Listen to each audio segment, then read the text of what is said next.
All right, part two. I was speechless after she sent me the video. I didn't know what to say. I didn't know what to do. Like I said, this was completely unexpected. So now I'm trying to figure out, okay, I see what kind of vibe she's on. Now I need to set up some logistics. And granted, like I said, this story sounds weird. Like, why would I want to push forward with someone that's willing to do this? The crazy thing about it is, after she sent it and we carried on with our conversation for about 15 minutes, and all this is through text. I hadn't had a phone conversation with her yet or anything, hadn't met in person. I literally just pulled her off Tinder, got her phone number, and we've been talking, but I led the conversation in a direction that went like that. And she said to me, she snapped out of it. I was guess something about the attraction that she was feeling. She said, "Oh my gosh, I can't believe I just sent that to you." She said, "I have never done anything like that before." She said, "I don't know why I sent that to you." And I was just like, I guess you wanted to prove that you had something special. Just like I sent you that video, you felt like you had something you need to show me. And so we were joking about it for a while, but then she was at the same time like, she was really like, oh my gosh, I kind of wish I could take that back. And I was like, man, I can't really send it back to you. I said, I'll delete it though, because I don't need to like, there's only so much I can do with it. It was like a 30, maybe a minute long video. Something like that. It was small enough where she could send it to me directly through text. And anyway, so I'm just being dumb. I'm not thinking. So now I'm trying to set up logistics. I'm saying, okay, you said you're poly. Now, do you have a boyfriend? What is your situation? Are you probably are talking to somebody, right? She said, yeah, I have a boyfriend. I've been with him for like 3 years. I'm like, hold up. Okay. He knows, right? So he knows what's going on. He knows you're on Tinder looking for a guy or what? She's like, yeah, he knows. He does what he gets to do what he wants to do on his end, and I get to do what I want to do on my end. And now I'm just like, well, what kind of guy does this? What kind of guy just lets this woman be open-ended like that? I'm like, he must not care about her or whatever. So anyway, I'm just starting to think, could this be a dangerous situation? Am I possibly going to get deleted? Does the boyfriend really know? Because there are a lot of situations where the women on dating apps are sometimes married even, and their husband don't know, or their boyfriend doesn't know. Like I said, sometimes these women have to hide their apps on their phone, and then they talk to you sparingly whenever they can. So I'm considering all these things, but then at the same time, I'm like a little bit in desperation mode. And that's why I'm making these videos, guys, so that you don't have to be in desperation mode and make bad decisions. So learn from these videos. It's not really that entertaining for me, from my perspective, but I just thought it'd be cool to share it with you. But learn from these stories. So she says, yeah, he knows and all this stuff. I said, all right. So we get to setting it up, and she wants to meet at a hotel, which was good because I didn't want to give her my address. I think I said that in the last video. Like, sometimes I don't want to give women I meet my address, especially if I don't know you that well, because I don't know what you could do. Like, sometimes, guys, you have to think about, what if they set you up to get robbed or something? Like, you never think about anything simple like that. What if they set you up to get robbed? Or you can get deleted one day. Like, they send some goons to your house, or just their jealous boyfriend or ex or whatever. People are spiteful and emotional nowadays. A lot of men are emotional. They will take it out on some other guy versus just handling it with their woman or getting rid of the woman. And so these are things to be mindful of. So that's why I didn't want to invite her to my place. I had to go see her. So she wanted to get a hotel, but it was odd. She was like, "Yeah, I already got the hotel room." I'm like, "All right." It's a little unusual. I'm thinking I'm gonna have to look for the hotel, book it, and all that stuff, and get everything set up. She already had it. She said, "Hey, meet me at this hotel here at this time." I said, "Okay." I look up the hotel. I'm like, man, this hotel is kind of in like a shady area. But once again, I was in desperation mode. I don't know why either, because I don't think I was on like a drought or anything, but I think like just nobody was available. Actually, yeah, I had. I actually had like a main chick I was already dealing with, but she just wasn't available or she was mad at me or something. So I didn't have anything to do for the night. So that's what it was. I was like, oh, I gotta take this opportunity because I don't know if I'm gonna have another night where she's gonna be mad at me, ain't worried about where I'm at. I think that's what it was. It sounds so bad, but hey, that's what I say.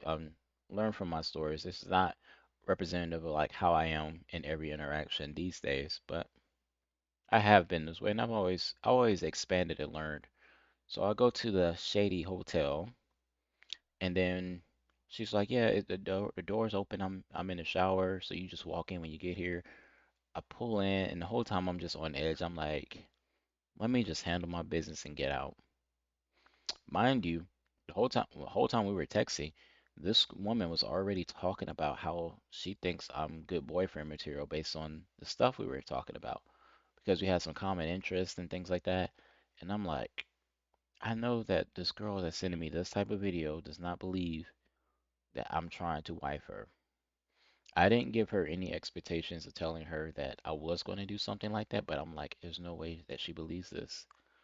So I pull up, I walk into the hotel room. She's finishing taking her shower. I kick my shoes off, lay back on the bed, and look at the TV.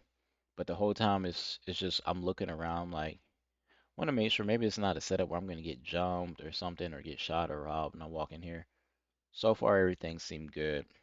And then she comes out the shower and she starts getting dressed in front of me. First time meeting her, like she comes out, she has the towel on, drops the towel, and then she goes in one of the drawers or something. I don't remember where she got her clothes from, but she was just like naked, just getting dressed in front of me talking. And she seemed very cool. It's a really nerdy chick. I like girls that are more like nerds like me. Like, they're into stuff like Sonic, anime, video games, pop culture stuff like Marvel. So she was one of those type of chicks. So we did have stuff that we could talk about. So she was just talking. Then she comes over, eating an almond. She comes over and she lays by me on the bed and she's talking about, um, sorry, sorry that it took me so long to get ready. I got something I need to tell you. I'm like, oh my gosh. I was like, what is it? She was like, promise that you're not gonna hit me when I tell you. I'm like, what do you mean? What do you mean? She said, just promise you won't hit me. I'm like, oh my gosh, I knew something was wrong. I knew I shouldn't have came here. I'm saying this in my head. Now I start looking at my wallet and stuff on the nightstand. I'm like, I think I should just go. Like I shouldn't even wait to hear what she about to say. Like I'm about to get deleted up in this thing. So anyway, she was like, please don't go. Please don't go. She said, let me just tell you. I said, just go ahead. Like I got upset. I changed my whole vibe. I said, go ahead and tell me before I get up out of here. She said, well, you ever you ever had the situation in your life where you need to do anything that you need to do to survive? I was like, nah, not really, but go ahead. Just tell me. She was like, well, sometimes life is rough and you got to do things to make money. I said, okay, stop right there. I already know what you're going to say. Just go ahead and say it. I said, I'm cool with that. Go ahead and say what you're going to say. She was like, how do you know? I said, it's obvious what you're about to say. Go ahead and say it. She was like, are you sure you know what I'm talking about? I said, yeah. I said, it's cool. I don't care. And she said, yeah, well, I don't want to do it. She said, I don't want to have to do this to make money, but it has helped me in the past. It helped me make more money than working a job. And plus I have kids. And now I'm like, whoa, whoa, wait, you got kids? What? I didn't know you had kids. Like, I'm like, now I'm finding all kinds of stuff. Like, now you a celibate. She basically is telling me she sells, she sells a bit of her body for stuff, for money. And I'm like, whoa, whoa. And now you got kids too? I'm like, whoa, I don't even deal with women with kids. What we gotta I'm like, whoa, now I know. I was like, let me finish this mission. For some reason, I still had in my head, let me complete the mission fully, and this will be the only and last time she'll ever see me. Because I was too invested with my time. I'm like, I drove here, and if that's it, that's not anything too dangerous. I was like, that's fine. I got ways to protect myself. Let me just get out of here. Let me just do this and get out of here. She was like, so you're okay with me with my job, my what I do for money? I said, yeah, that's fine. I said, I don't judge you for that. I said, everybody's got to do something to survive. I said, I could imagine if I was in a troubling situation, who knows if I would do something a little bit different to make money. I said, you just out here trying to survive. So somehow this chick, she became more attracted to me from saying that. She was like, oh my gosh, I can't believe you understand me. She was like, the last guy I told that he slapped me. And that's why I kept wondering if you were gonna hit me. I'm like, what what is this? What kind of toxicity is this? And the crazy thing about it, I'm dumb enough to stay here. I'm still here. So I can't judge. I'm like, what is this? And then she gets a text from her boyfriend. She's like, oh, he's mad at me. I wish he'd just leave me alone. I'm like, uh-oh. I'm like, where's your boyfriend at? Oh, he's upstairs. Upstairs where? In the same hotel? She said yes. He's upstairs. He has a different hotel room. He's supposed to be meeting with his other girlfriend tonight. I'm like, oh my, what is this? So y'all are in the, he got his room, you got your room. Yeah, he don't know why he's bothering me. He's getting mad because his girl ain't here, but you're here. I'm like, oh my gosh, I'm about to go. And then on top of this, so she starts texting her boyfriend, and I guess they're arguing through text. Now I'm literally getting my keys and stuff. I'm standing up now. She's like, don't go, don't go. I'm like, what? She's like, I'm almost ready for you. I promise we're just gonna go ahead and get this over with. Because I wasn't, to be clear, I was not paying for anything. She wanted a relationship with me, and we were gonna get into some bedroom fun to get everything started, obviously. So, she's laying on the bed, she's showing me the phone. She's like, look, look, I'm not saying nothing crazy. He's not saying nothing crazy. Look at the phone. And now she's like, oh, I got clients texting me too. Um, somebody wants a client wants to meet tonight. I'm like, what the heck? So she shows me on her phone. She has like this app that she uses to communicate with people that want to purchase her services. She shows me the app. I don't remember what it's called or anything. And I'm like, whoa, just seeing the amount of messages, seeing how they're talking. I'm seeing that there are prices like people, these guys are like, they're offering to pay up hundreds to be with this woman. And I'm like, whoa, she's trying to give this to me for free, but these guys are trying to pay hundreds of dollars to have her for like 30 minutes or an hour maybe. I'm like, this is wow. So she's showing me the phone, and on top of that, I'm seeing regular text messages come in from like dudes like I don't know if it was like dating app mixed with regular text message. She had all kinds of messages coming through her phone. This is when I first realized what women's phones be looking like when they get all types of attention from everywhere. She was okay with showing me her phone because she was that cool with me where she knew I didn't mind, but she didn't know why I didn't mind because I knew I was not gonna stick around. She just thought I was that cool that I didn't mind. So I'm seeing all these messages come in from guys like, "Hey, what you doing, babe? Oh, I miss you." Blah blah blah, and I'm seeing her swipe past some of them. So that's what happens when you think a woman's not answering you because they're asleep or they're busy. She could tell you she's asleep, and she could be sitting there with somebody like me, laying down on the bed, or her boyfriend laying down on the bed. You never know. Like this is when I really saw the dark side of like what can happen on the other end. She's swiping past messages. She'll respond, give a quick little response to some of the messages. Like she was responding to text messages while I was there. I didn't say nothing because as a man, you gotta learn to just be stoic. Don't act like you phased by anything. You learn a lot more this way. So I'm looking at something like, what the heck? This girl is wow. And then she want me to be a boyfriend. In between all of this, got kids, a boyfriend, and they look like they still in some kind of toxic thing, even though she made it sound like it was a wonderful agreement. And then on top of that, she's a celibate. She's selling stuff on the side to make ends meet. And I'm like, I'm out.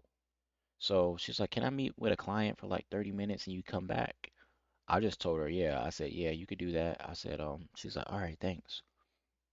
She's like, I'm gonna call you as soon as my client, because my client wants to meet. It was like 10:30 at night. She was like, he wants to meet, and I'm gonna go ahead and make this money real quick, and then I'll take another shower, and then me and you can go. I'm like, I'm holding this all in there. So I'm really laughing at the craziness of this whole story. I'm like, yo. So I get in my car. I'm going to get me something to eat because I'm kind of past this whole situation. I'm like, man, I knew I should have stayed my behind home. Let me go drive and get some food. So I drive to Sonic or something like that and get me like a cheeseburger. And I'm sitting in the car just eating. I'm about to go home, bruh. And I'm gonna just tell you, I'm gonna cut the story short from here. Long story short, when I told her, I came back to the hotel after she said she was done, but shortly after, I just told her, "Hey, look, I'm about to leave. I ain't coming back." And she was like, "No, don't leave." She chased me down the hall for just a little bit, down the hallway in the hotel, and she was like yelling, like, "Please don't leave, come back." And she was following me. I'm like, "Oh my gosh, let me hurry up and get to my car." She stopped by the time I got to my car and just turned back around, and she sounded like she was about to cry. I started driving. I got on the interstate, and it took me like 15 minutes to get home. Man, by the time I got off the interstate, she called me and she was like, "Please turn around, come back. I'll make it worth your time. I'll do whatever you want." She was like, "I'll make it worth it. Please, I really like you. I really, really like you. I don't want you to do this." I listened to her. I said, "Nah, Shawty, I can't. I'm not turning around. Like, you're not gonna see me again." I just was like, straight up with like, "Nah, I'm not doing that." Surprisingly, she didn't. She took the answer pretty well. She said, "Are you sure, please? Because if you, I feel like I'm about to cry right now." I said, "I'm not coming back." And then she said, "Okay," and she hung up. Surprisingly, that was the last time I had heard from her. She didn't call me back again that night. She didn't blow me up or anything the next day. And I'm pretty sure I know why. There was just another person inserted into that picture the next day. Who knows what was going on with her situation? I was so glad I dodged that bullet. But that's another story for you guys right there. Hopefully you learned something from it. Let me know down in the comments below if you ever experienced anything that could have been similar or maybe even worse.